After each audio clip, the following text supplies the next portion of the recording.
Hello traders, this is Cousin Vinny coming to you from theclosingprint.com on November the 27th, 2016. In this edition of your weekend video newsletter, we'll cover the indices which all closed higher, with the IWM Russell 2000 leading. Tick and Tick Q continue to show institutional sentiment is bullish.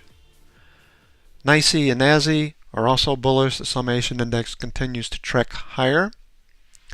We have Breath. NYHL was super bullish last week.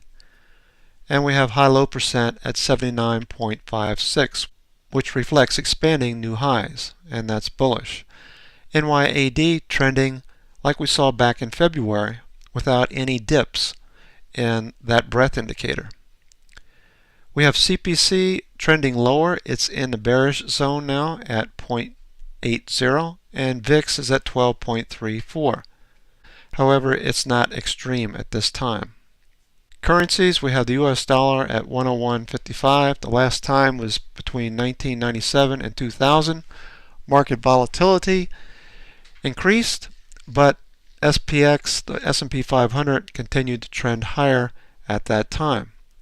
Bonds, we have the 7, 10, and 20-year bonds lower, with the yields higher, basically because of policy and deficit spending in the near future. With the UST SPX ratio, bond stock ratio is bullish. Commodities, we see WTIC, crude is lower for the week, copper is bullish and higher, and we saw gold off by 2.51% for the week.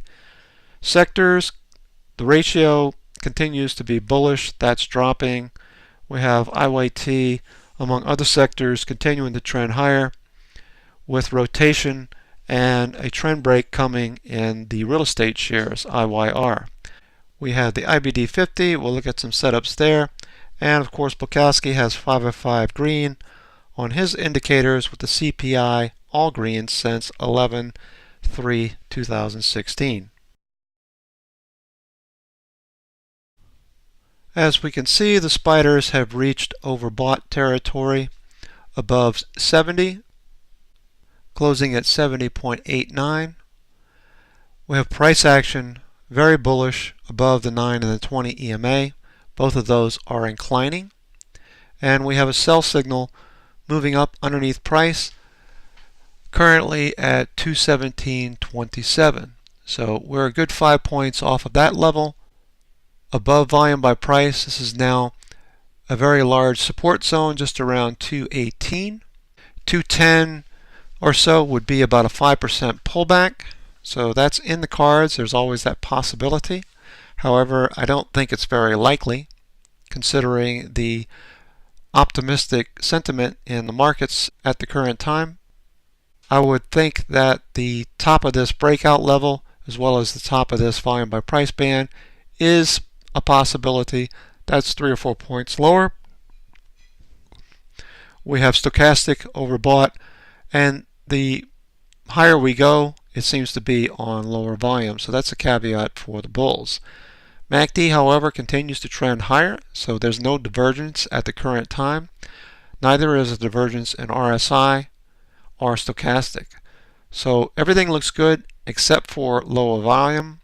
As institutions start to unload their losers, they're doing so on lower volume.